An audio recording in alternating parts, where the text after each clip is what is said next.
The long-awaited Assassin's Creed Black Flag remake is here, or should I say Resynced version, as Ubisoft calls it. Black Flag is one of my favourite games, so I was super eager to check out Resynced on PC, and I've been diving deep into the waters of the Caribbean over the past week. This is a great looking title with significant visual upgrades compared to the original, but there's always room for optimization, so in today's video I'll be running through every setting in Black Flag Resynced and showing you the best settings to change to maximize performance without losing too many visual effects. This game is built using the latest version of Ubisoft's Anvil engine, which has been used for all Assassin's Creed titles. Of course, this is not the same version of Anvil as seen in the 2013 original, it's been heavily updated, now using ray tracing by default across consoles and PC. But unlike Ubisoft's previous Anvil game, Assassin's Creed Shadows, gamers now have the choice to disable ray tracing and use a fallback rasterization only mode, which I'll discuss later. This is just one of many changes in Resynced, including overhauls to geometry, water quality, and more. Ubisoft have also implemented most modern features. For upscaling, there's DLSS 4.5, FSR4, and XeSS2, though the upscaling implementation is somewhat broken, more on that in a moment. There's also DLSS, FSR, and XeSS frame generation support. Ubisoft are using their own ray tracing denoising technology, so ray reconstruction and ray regeneration have not been implemented. A few quick notes about test systems before getting into everything. All visual comparisons were captured at 4K using the NVIDIA GeForce RTX 5090 with DLSS quality enabled. I would strongly recommend watching this video using YouTube's 4K mode for the highest bitrate. Performance was tested primarily on an RTX 5060 Ti 16GB at 1440p with DLSS quality enabled. The CPU used is the AMD Ryzen 7 9800X3D with 32GB of DDR5 6000 memory. So let's get into it after this. Today's sponsor spot is brought to you by ASUS and their new Neo motherboard lineup, including the Tough Gaming X870 Pro Wi-Fi 7 Neo, ROG Strix B850 Gaming Neo, and ROG Strix X870 EA Gaming Neo. Built for AMD's AM5 platform, the Neo range has been refreshed with upgraded power delivery to ensure maximum stability for the latest Ryzen processors. ASUS has also improved the building experience with their easy PC do-it-yourself features, including PCIe Q release, which allows you to remove your graphics card quickly without fighting with the retention clip. The Neo series also includes enhanced AI networking features, intelligent CPU cooling optimization, and redesigned memory pathways to improve signal quality, helping users to get more out of their high-speed DDR5 memory. So whether you're putting together a new system or upgrading your platform, learn more about the ASUS Neo motherboard range via the link in the video description. Firstly, I'm going to run through how to fix and improve the upscaling experience in Assassin's Creed Black Flag Resynced. Currently, with the launch version of the game, DLSS has not been implemented correctly, and there are problems with all upscalers when set to lower modes. I suspect these bugs will be addressed in a future patch, but for now, you can manually correct Ubisoft's mistakes. Resynced ships with a DLSS 4.5 DLL, so the latest version of NVIDIA's upscaler is sort of built into the game. However, the wrong model is used across most DLSS upscaling modes. DLSS 4.5 preset M is only used when the performance mode is selected. With any other option enabled, such as Quality or DLAA, DLSS will use preset E, which is an outdated DLSS 3 model. This prevents you from getting the best visual quality and can lead to artifacts like TAA blur and instability relative to a proper DLSS 4.5 implementation. The way to fix this is forcing the game to use DLSS 4.5 via the NVIDIA app. To do this, open the NVIDIA app and navigate to Black Flag Resynced in the Graphics tab, select DLSS Override Model Presets, then change the Super Resolution preset to one of the newest models. In this title, I would recommend DLSS 4.5 Preset L or Preset M for slightly better performance. Note that on most GPUs, enabling DLSS 4.5 will result in lower performance than the game's native use of preset E, but I feel it's worth it given how much better DLSS 4 era upscaling looks. The second problem with upscaling applies to all upscalers, so DLSS, FSR, and XeSS. If you use any of these upscalers on the balanced or performance modes, the game will utilize the wrong output resolution scale. You can see this in the grayed out numbers below the upscaling mode. DLAA and Quality mode use a correct 100% output resolution scale, with Quality using a 44% render resolution. But Balanced sets the output resolution scale to 80% and Performance to 70%. What this means is that, for example, the performance mode only upscales to 70% of your display's native resolution, and then it blows up the image to the full resolution using basic scaling. This leads to better performance because the render resolution is even lower than it normally would be, but a much blurrier image because the output is not native. I immediately noticed how blurry the performance mode is while gaming. Implementing upscaling this way does not look good. If you want to upscale with the balanced or performance modes, you can fix this resolution scale issue by setting the upscaling mode to custom. From there, set the resolution scale to 100% and the maximum dynamic resolution to the render resolution for the mode you want to use. So that's 25% for performance mode, 34% for balanced mode, and 44% for quality mode. Note that when setting the DLSS mode to custom, it will use preset E by default, so be sure to use the previous tip to force the game to use DLSS 4.5 in this configuration. Again, correcting Ubisoft's mistake here does cost performance. Upscaling using the performance mode with the correct output resolution is slower than using Black Flag's built-in performance mode configuration. But it looks significantly better, the game is much sharper, much more detailed, so I strongly recommend applying these fixes. Next, let's move into the individual graphics settings, and I'm going to run through these from the most intensive to least intensive. Shadow quality is the most taxing setting in the game. It controls the resolution of shadows, and the impact is pretty straightforward. Higher options produce more detailed shadows, with better shadow quality further into the distance. Resynced has a couple of different types of shadows. Shadows that are closer to the character are rendered at a higher quality, and then a couple of meters away, shadows fall back to a lower quality mode. The setting you choose doesn't appear to shift the barrier between these two shadow types, but it does control the resolution of both types. So on the ultra high mode, closer and distant shadows are a higher quality than the high mode. Higher settings also appear to use some form of soft shadowing, specifically the ultra high and very high modes. This creates interesting situations like with this palm shadow. Ultra high has the best quality soft shadows, with very high being noticeably blurrier. But then if we drop to high, close shadows actually get sharper and more detailed. Then we see a noticeable resolution decrease on medium and low, causing more aliasing and blur. The very low and ultra low settings are especially bad.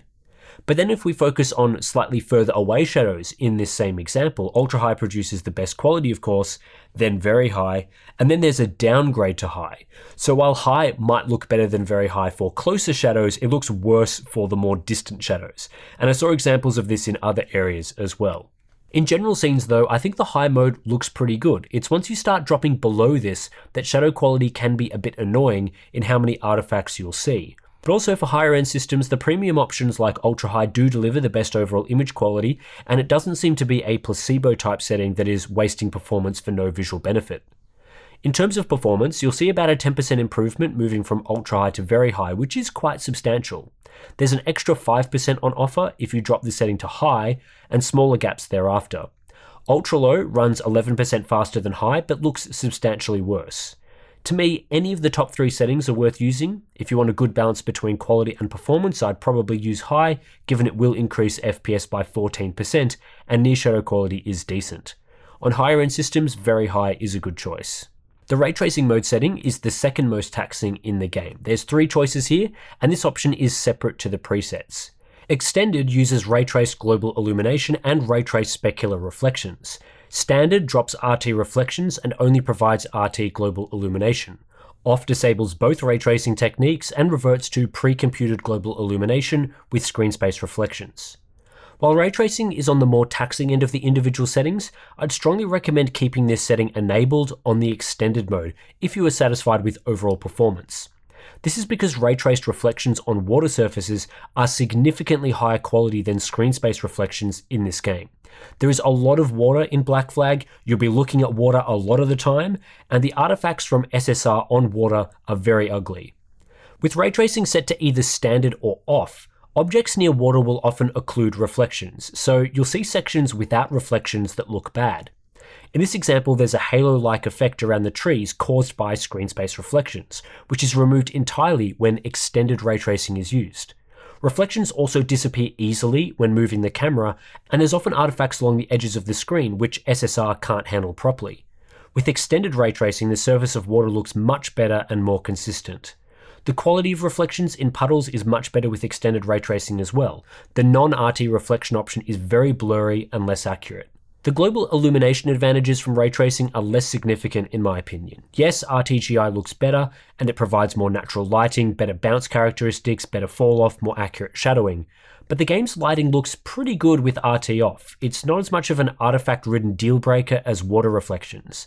So my recommendation is either to use extended ray tracing for the best visual quality, or to drop ray tracing entirely and set it to off. I don't see much value in the standard option. The other interesting thing about this setting is that I actually found some situations where ray tracing off is more noisy than using ray tracing.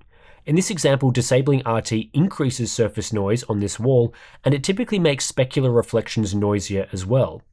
This is the opposite of what we often see, where ray tracing tends to increase noise.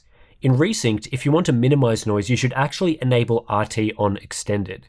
In terms of performance, setting the ray tracing mode to standard improved performance by 8% on my RTX 5060 Ti, and disabling ray tracing improved performance by 16%. Based on Steve's testing, you will see a larger performance improvement when disabling ray tracing on a Radeon GPU than a GeForce GPU.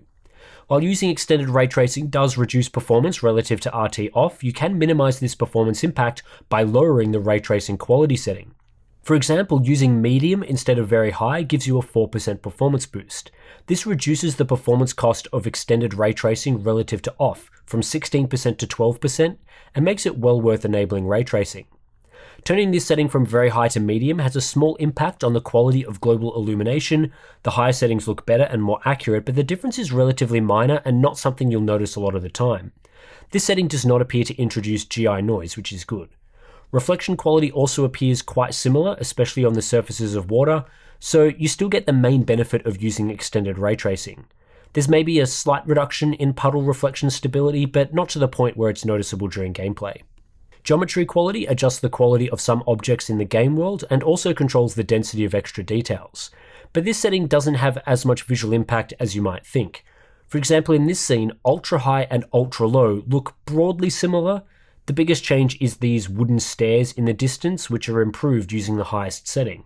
This scene shows the greatest difference. This rooftop has small shrub details, which are gradually removed as you turn the setting down through the 7 available options.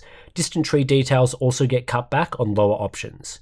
In this scene, you'll also spot some minor differences to detail, but the highest modes all look quite similar. In terms of performance, I found the very high setting to improve FPS by 2% relative to ultra high, which is a safe choice considering the minor visual impact. Medium improves performance by 5% in the benchmark pass, and I'd use this mode if you are after extra performance. Loading distance is the other main geometry setting in this game. This setting controls the distance at which high quality assets are loaded into the scene. The higher the setting, the further out assets are loaded. This makes scenes with a large view distance look better, and it also reduces pop-in. I found on the medium setting and lower that pop-in was much more noticeable than on higher settings, as objects relatively close to the camera get swapped out as you move around. If you find pop-in annoying, this is a setting to maximize. The setting I'd recommend using here is high. This option only slightly reduces draw distance, and you recover 2% to your FPS as a result. There's a more significant improvement dropping to medium, but a more substantial visual impact as well, and I don't like the pop-in on this setting. Anything below medium barely impacted FPS at all, so if you are chasing the best performance, it doesn't seem worth reducing this setting any further. As I mentioned earlier, water is seen throughout the game world, and you'll spend a lot of your time looking at it. The water quality setting primarily impacts the quality of the water surface simulation and its various components. Higher settings produce a more detailed water surface with better fine wave detail, while reducing the setting to low or below removes the surface foam simulation entirely. When you move to the very low and ultra low settings, the game reverts to the most basic water simulation, which still looks good but isn't as complex or beautiful as higher settings. I found it really difficult to spot any difference between the very high and high modes. Water surface quality seems largely identical between these options, whereas if you drop the setting to medium, the surface of water gets slightly more simple and possibly light scattering is simplified as well. I love looking at the water in this game, so I typically want to keep this on at least high. In performance testing, I found that using the high settings slightly improved performance, while moving to medium increased FPS by 4%. For most people, the high option seems optimal, but if you are looking for additional performance, medium still largely gives you the same experience, just at a higher frame rate. Fog quality has up to a 5% performance impact in the benchmark pass, but I didn't see a substantial difference in image quality, at least in the areas of the game that I played, which admittedly are not filled with fog effects. I'd set this setting to medium, though there might be areas later in the game where this is not optimal. Cloud quality does exactly what you expect from the name. Higher settings have higher resolution clouds, lower settings have lower resolution clouds. I wouldn't say the difference between most settings is substantial, but there is a small change. For most gamers, I would recommend the very high setting, which runs slightly faster than the ultra high option. If you want the best performance, clouds still look decent on the low setting, and you'll see up to a 6% performance increase. Terrain quality controls the level of depth in the terrain and the amount of tessellation used. The high settings have the best terrain depth, with the ultra high and very high settings looking almost identical. High is a small downgrade and medium a small downgrade again. Once you get to the low option, terrain is quite flat and it gets worse from there.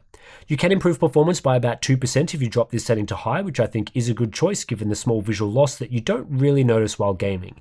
However, I would not recommend lower settings as they perform almost the same as the high mode and produce a flatter game world. Hair strands is another setting where it's pretty self-evident what it does. It controls hair quality. There are several different modes and sub-options here.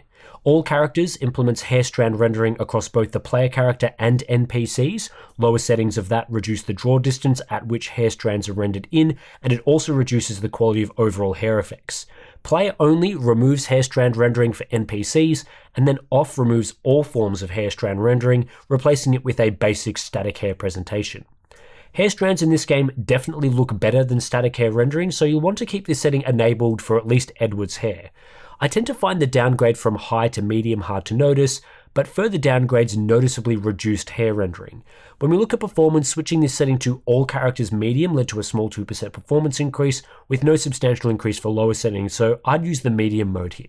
Screen space effects controls screen space ambient occlusion and, if ray tracing is disabled, screen space reflections. The differences in this mode are extremely minor. The only thing I found noticeable is that when this setting is turned down to the very lowest settings, there is a bit more noise in the ambient occlusion around foliage. To prevent noise, you'll want to use this on a higher setting. I recommend medium here as there's a small performance increase relative to high for what appears to be no noticeable visual downgrade. Very low improves performance by 3%, but this setting is much noisier in some areas, so I don't recommend it. The main texture resolution quality setting has no impact on in-game performance. If you have enough VRAM, the difference between ultra high and ultra low is 0. Therefore, you should set this setting to the highest level your VRAM capacity will allow. There's only a small difference in VRAM usage between ultra high and very high, with these settings typically needing a 10 to 12 GB GPU depending on the resolution you're playing at. At native 4K with frame generation enabled, I'd recommend a 16 GB GPU. The biggest difference in VRAM usage comes between the very high and high setting. Dropping to high reduces usage by over 1 GB. This is likely to make the game playable on 8 GB GPUs as we found in our big benchmark video, or at the very least there will no longer be a performance delta between an 8 GB and higher capacity model. Other settings you can reduce to lessen the VRAM load include the Raytracing Mode setting. Turning RT off reduces VRAM usage by at least half a gigabyte, and you can also gain another half gigabyte setting loading distance and micro polygon to medium. Shadow quality and terrain texture quality have a minor impact as well. Turning textures down from ultra high to high does reduce visual quality. Ultra high is clearly designed for high resolution gaming with decent fine detail. A lot of this is stripped away and simplified when using high textures. In this scene, the wall becomes lower resolution, the cloth element becomes blurry, and ground textures are impacted as well. As you reduce the texture setting further, additional elements in the scene are impacted. Low textures, for example, is very blurry compared to the higher settings, and only slightly reduces VRAM usage compared to high. There are several other settings in Resynced that have effectively no impact on performance when GPU limited. These settings are largely related to CPU performance and should only be turned down when you run out of CPU horsepower, typically on, say, a lower-end CPU or handheld device. For example, BVH quality controls how much geometry is used in the ray tracing system, and this is entirely CPU bound, so it can actually be set to ultra-high on most systems. Similar with character quality, micro polygon, and a few of the other options. Here's our optimized settings for Assassin's Creed Black Flag Resynced. I think Ubisoft have done a pretty good job with the settings overall. There are no crazy options here that offer a placebo increase to visuals at a massive performance cost. As a result, I tend to recommend sticking to the higher end of the settings scale, and there are plenty of settings which don't need to be downgraded at all, at least on systems that are GPU limited. For most gamers, I recommend leaving ray tracing enabled on the extended mode, which is one of the more costly settings in the game, but it also has a significant impact on visuals, particularly water reflections. Keeping this setting enabled noticeably reduces artifacts and noise. The main areas to cut back on visuals are shadows and some of the geometry settings. If you're searching for more performance or would rather play at a higher frame rate, this is where I would recommend disabling ray tracing entirely. Combined with cuts to shadows, geometry, and a few other settings, you can get a much higher frame rate experience, which will be useful on lower end GPUs. Gamers with 8GB cards will also have to reduce texture quality settings, as using the highest settings on a card with limited VRAM will lead to a noticeable performance loss. In terms of the results, our hub quality settings offer performance similar to the high preset, so a performance increase of just over 20% relative to the ultra high preset. Compared to high, many settings remain at the highest level, including texture quality, character quality, micro polygon, and BVH quality. Hub performance offers a substantial 59% performance increase relative to ultra high, which is similar to using the low preset with RT enabled. However, this configuration has RT disabled, so compared to the presets without RT running, we're looking at between high and medium levels of performance.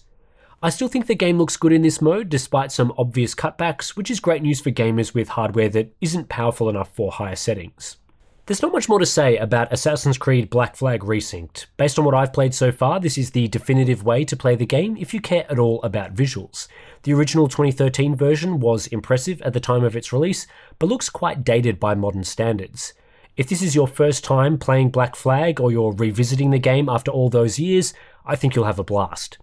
This is a great looking game in general, it scales well across hardware, and there are no settings that are ridiculously costly for no real benefit.